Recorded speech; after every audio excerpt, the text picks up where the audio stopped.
The night after confronting Karen, I barely slept. Every creak of the house, every rustle outside the window had me bolt upright in bed. I kept hearing her voice in my head. I never wanted to hurt you, Paulina. But she did. She hurt me in the one way I never expected, by choosing him. By the time morning came, I decided one thing. I was done playing defense. Grant stopped by the next day with coffee, and that perpetual look of calculation etched into his face. He could tell I hadn't slept. She confirmed she's working with him, I said flatly, not even bothering with small talk. Grant studied me for a moment. That means she's vulnerable. I narrowed my eyes. Vulnerable how? She's in debt, scared, and tied to Reuben by money, not loyalty. People like that fold under pressure. I shook my head, feeling the sting all over again. She folded on me, Grant. That's all I see. He leaned in, his voice calm but urgent. I know it hurts, but this is bigger than hurt feelings. Karen is a crack in his mask. And if we use it right, it might bring the whole thing down. That afternoon, I decided to test his theory. I went back to Karen's boutique, this time calmer, quieter. She looked up from the register. Guilt splashed across her face like spilled paint. I'm not here to fight, I said softly. I just need you to answer one thing. Why him? She sighed, pressing her palms to the counter. Because he offered me a lifeline. I was drowning, Paulina. You know, the banks were circling my credit shot.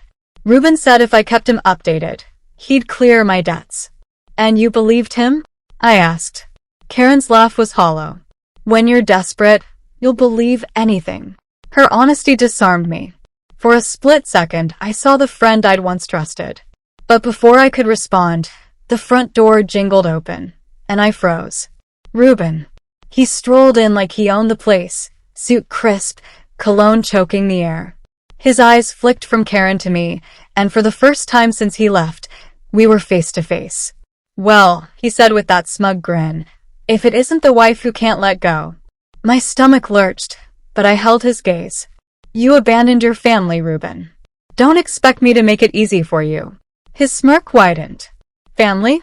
Please. I gave you the best years of my life. Now I'm finally living mine. I stepped closer, my voice low and sharp. You stole from me. You stole from my children, and I'll prove it. For just a second, the mask cracked. His jaw twitched, his eyes darkened. Then he leaned in, his voice a whisper only I could hear. You keep pushing, Paulina, and you'll regret it. The encounter shook me more than I wanted to admit. I rushed out of the boutique before Karen or anyone else could see the trembling in my hands. Back home, Emily noticed instantly. Mom, you're pale. What happened? I sat her and Jacob down and told them the truth. I'd seen him. Jacob clenched his fists. And you didn't call the cops? They need evidence, I reminded him gently. But we're close.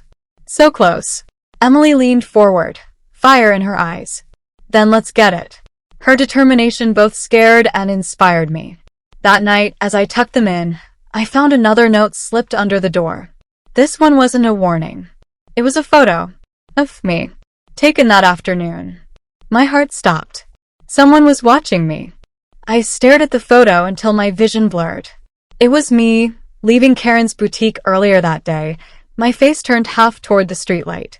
The angle was distant, almost predatory. Whoever took it had been watching me the entire time, and I never even noticed. I sat on the edge of my bed, hands trembling, the photo slick with sweat. This wasn't paranoia. This was surveillance. For the first time since Reuben walked out, I felt truly unsafe. The next morning, I showed the photo to Grant. He frowned, leaning back in his chair, twirling his pen between his fingers. This isn't just intimidation, he said. This is control. He wants you scared enough to stop digging. Well, it worked, I admitted, my voice cracking. I feel like I can't even walk to the grocery store without looking over my shoulder. Grant leaned forward, his tone sharp. That's exactly what he wants. But Paulina, this is also leverage. A judge needs to see the lengths he's going to silence you. I let out a bitter laugh. A photo of me walking down the street? No, he said firmly. A pattern. If we collect enough, it stops being coincidence and starts being evidence. Later that day, Emily came into the kitchen with her phone clutched tight. "Mom, you need to see this." She pulled up a social media page, an anonymous account. The profile was blank, but the posts were unmistakable. Pictures of me, shopping, sitting in traffic, even standing in my own front yard. Every one of them tagged with a single word, #LuckyWidow. I felt bile rise in my throat. Someone was documenting my every move and broadcasting it. Jacob slammed his fist against the table. "He's taunting you." Emily's voice shook. "This isn't just Dad. Someone else is helping him. Who else even knows this much about us?" The question hung in the air, heavy and poisonous. I didn't want to say it out loud, but we were all thinking the same name, Karen. That night, I sat in the living room long after the kids were asleep, lights off, curtains drawn tight. My phone buzzed, and I jumped so hard I almost dropped it. A message. No name. No number. "Stop digging, Paulina. Or next time it won't just be photos." I felt the air leave my lungs. For a long time, I just sat there in the dark, phone in my lap, fighting the urge to break down. Then something in me shifted. Fear was exactly what they wanted. But fear was also a trap, and I wasn't walking into it. The next morning, I marched into Grant's office and slapped the phone down on his desk.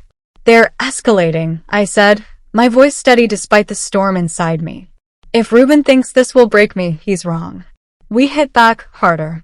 Grant studied me for a long moment, then nodded slowly. "All right. Then we stop reacting and start tracking. Let's find out who's really behind this." For the first time in days, I felt a spark of something other than fear. Resolve. That evening, I gathered Emily and Jacob in the living room. "I need you both to listen," I said. "Things are going to get harder before they get better. But we're not running, and we're not hiding. We're going to fight this together." Emily squeezed my hand, her chin high. "Then we won't flinch." Jacob, quieter, simply said, "Just promise us you'll stay safe, Mom." I couldn't make that promise. Not honestly. But I nodded anyway. Hours later, as the house settled into silence, I stood at the window staring out at the dark street. And that's when I saw it. A car parked across the road. Engine off. No lights. But someone was inside. Watching. I couldn't tear my eyes away from that shadowed figure sitting across the street. My chest tightened as every worst-case scenario spun through my head. What if he got out? What if he came to the door? I stayed frozen at the window until the headlights finally flicked on, blinding me through the curtains. The car rolled slowly down the street, tauntingly unhurried, until it disappeared into the night. Sleep never came after that. The next morning, I showed Grant everything, the texts, the photos, and now the car. He listened, jaw tight, tapping his pen like a drumbeat against his desk. "This isn't just intimidation anymore," he said. "It's surveillance. Organized. Intentional." "So what do we do?" I asked, my voice sharper than I meant. "Sit here and wait until whoever that was decides to break in?" Grant leaned forward, his gaze steady. "We fight back. You said you're ready? Then let's start pulling threads." That afternoon, Grant connected me with one of his investigators, a wiry man named Harris who carried himself like he'd seen everything twice already. He came to my house, setting up cameras around the property, his hands moving with calm efficiency. "These aren't just for show," he told me.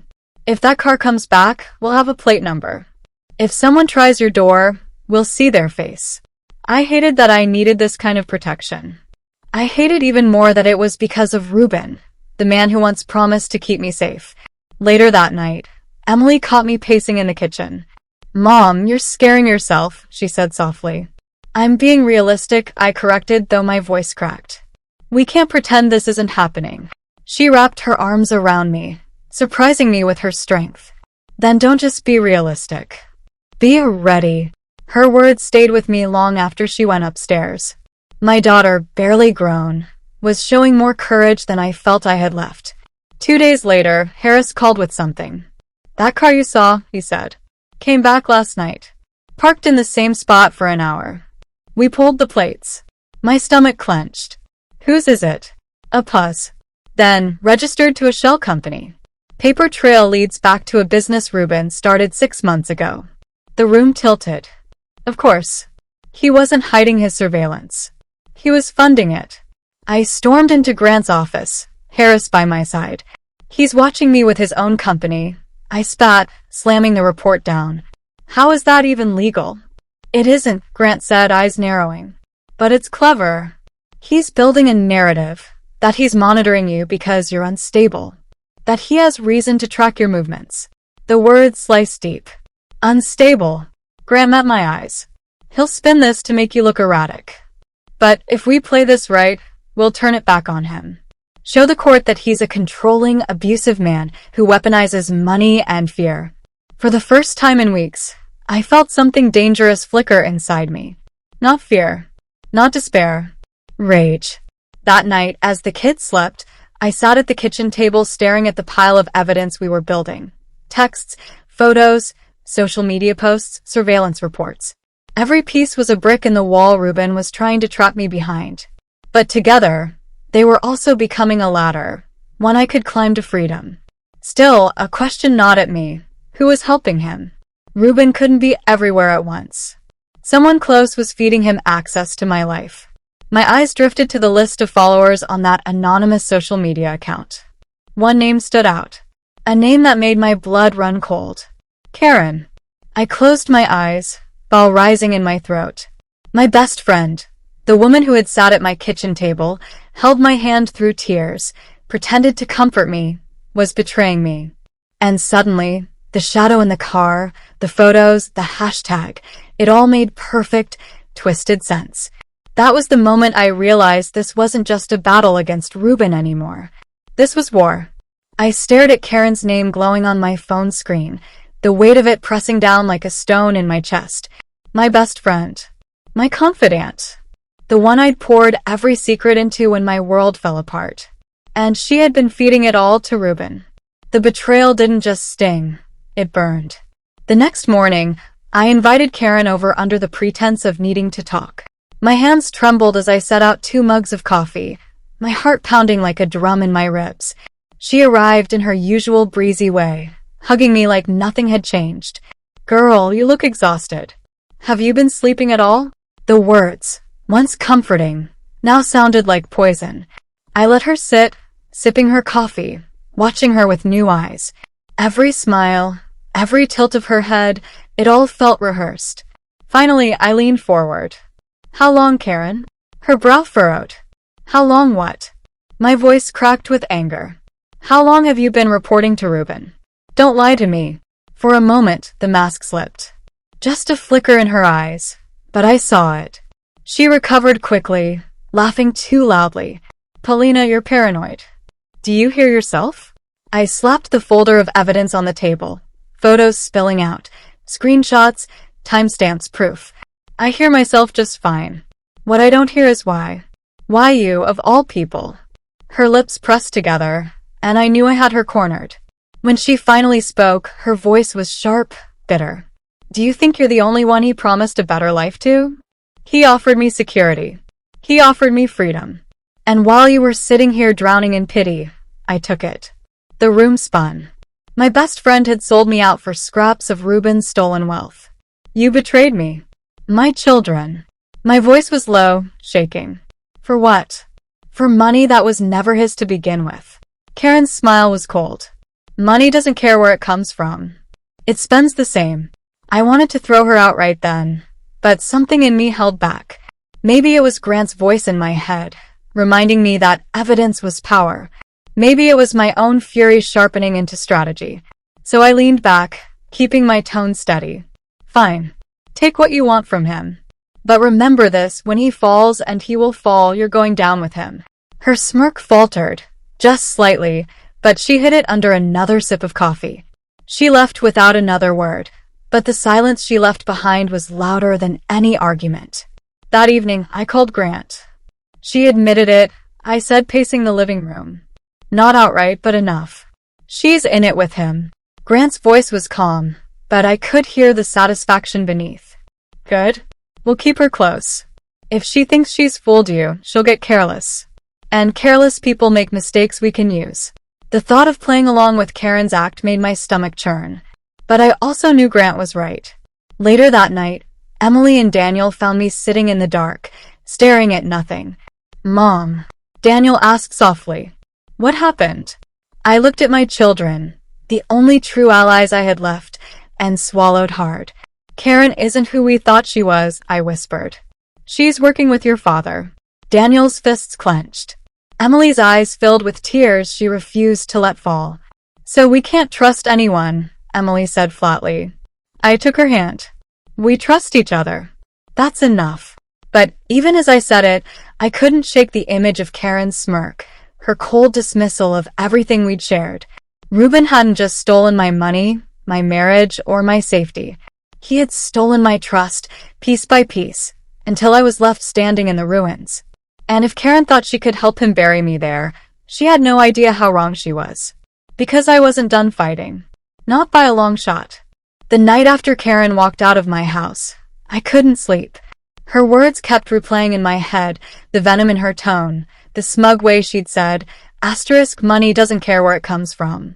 It spends the same."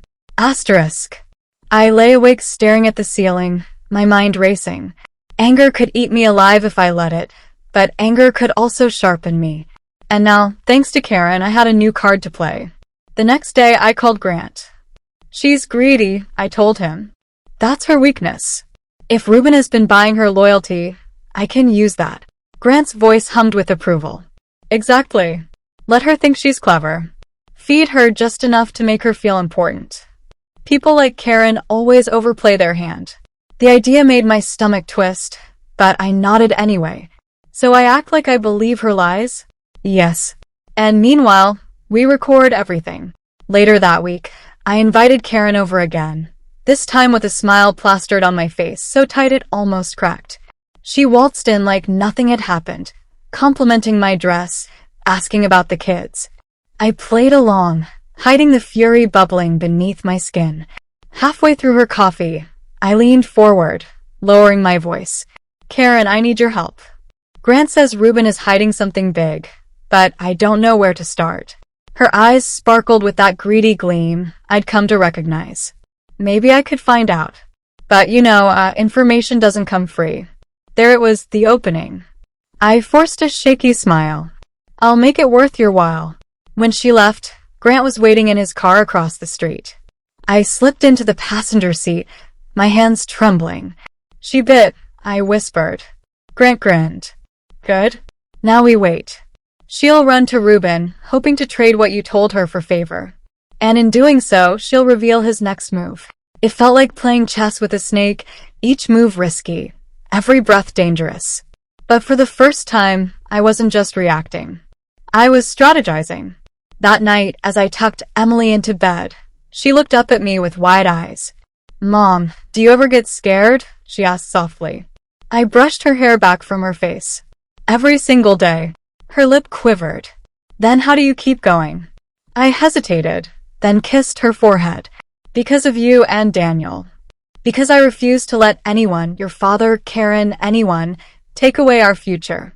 Emily's small hand tightened around mine. In that moment, I realized my children weren't just witnesses to this fight. They were drawing strength from me. And I couldn't falter. 2 days later, Karen texted me out of the blue. "Karen, he's planning something big. I'll call you tonight, My pulse spiked as I read it. I showed it to Grant, who immediately set up a recording line for when she called. That night, Karen's voice crackled through the phone. "Paulina, you didn't hear this from me, but Reuben's moving money. Offshore accounts. He's getting ready to disappear with it." My throat went dry. Disappear? Yes. He thinks he's untouchable. But if you had proof, if you could expose him. Her voice trailed off, suggestive, like she was dangling a prize just out of reach.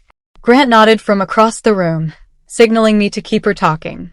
"What do you want, Karen?" I asked bluntly. She chuckled.